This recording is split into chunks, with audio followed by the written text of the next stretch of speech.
Michael Britt here, your host of the Psych Files, and today we're going to take a look at your bowling style and what it reveals about you. Now, why bowling? Well, I was reminded of a study that was done back in the 50s by B.F. Skinner, the founder of Behaviorism, and the study was very well summarized in a great book called 40 Studies That Changed Psychology by Roger Hawk. We have to go back in time to the 1950s. Here is some video of rats in Skinner boxes. So let's just take a listen in on this, and then I promise to come back and talk more about your bowling style. The hungry animal remains active, but as the satiated one becomes adapted to the new environment, he settles down and becomes inactive. The hungry rat is active. He stands up near the bar, but just misses it. The correct response of pressing the bar cannot be rewarded and learned until it occurs.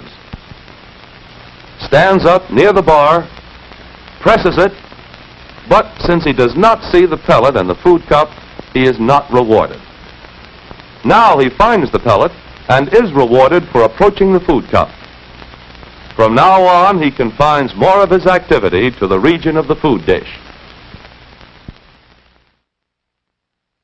Okay, so there you have it. That's training a rat to press a bar. So what does this have to do with larger issues? Well, if you have trained an animal to give you a dog to give you its paw or a parakeet to speak, then you have used Skinner's techniques. But of course, we can get animals to do more complex behaviors through a method called the method of successive approximations.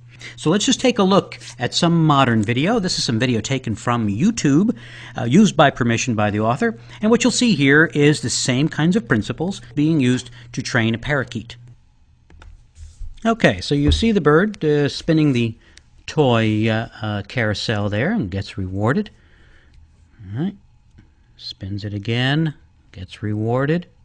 So we could get this bird to spin this carousel quite a number of times as long as we withhold the reward for quite a while.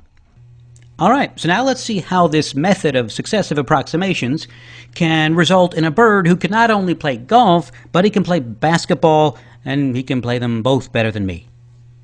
Can you shake hands? Shake hands. Good bird. Put the ball in. Good job, AJ. Pick up the ball. Thank you. Put the ball in. Put the ball in. Put the ball in. Good shot. Basket. Put it in the basket. Put it in the basket. Put it in the basket. Put the ball in the basket. Good bird. Those people who weren't so crazy about Skinner's philosophy that our behavior is all the result of reinforcement challenged him by saying, how about something like superstitions? How do you explain that? Isn't that uniquely human? Well, Skinner set up an experiment to show that it was not and that it could be learned. So he put pigeons in a Skinner box, and instead of rewarding them for a behavior like pressing a bar, he just rewarded them. After 15 seconds or so, they just got a reward.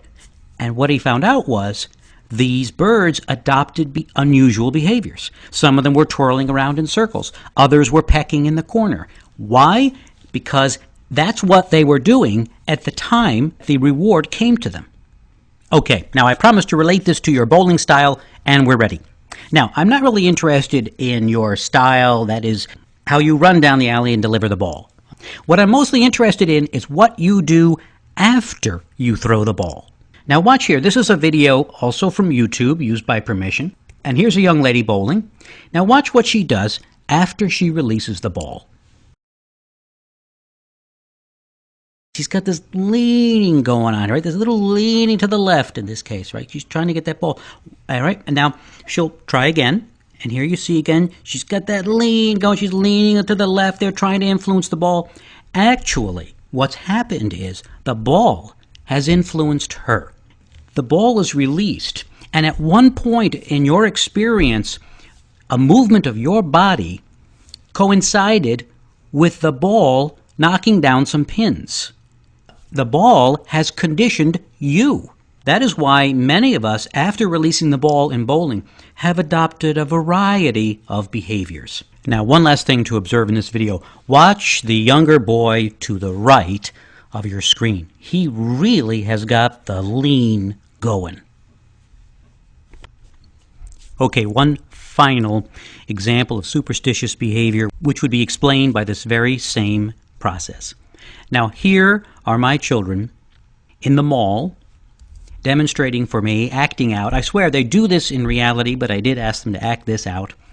This is that behavior that maybe you also have, which is where you go up to the elevator and you press the button again and again, under the belief that one of those presses is going to really be the one to get the elevator door to open.